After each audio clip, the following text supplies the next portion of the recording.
So calculate the equilibrium amount of HI produced by this reaction, assuming that the equilibrium constant is 350.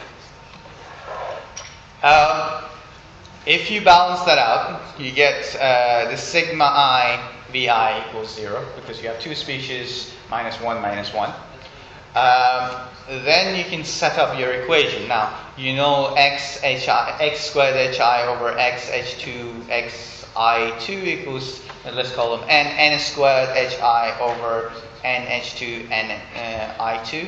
And if you balance your equation from there, because you have two of that species, then nh2 minus a half nhi multiplied by ni minus a half nhi, and you can simplify your equation to make n squared hi subject of your equation.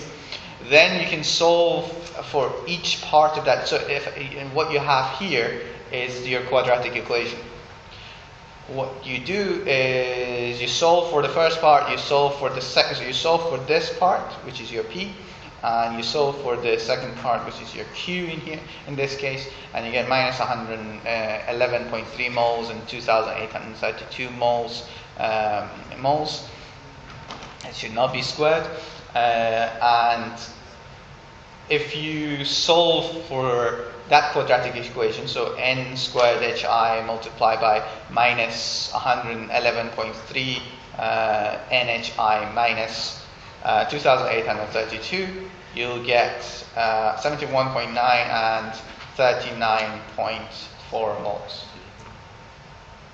Now, there are two different ways of doing it. There's the way that is described in the notes, where you draw a table, you do x minus, and effectively you come up with the same equations, and you solve for the quadratic, or in this way.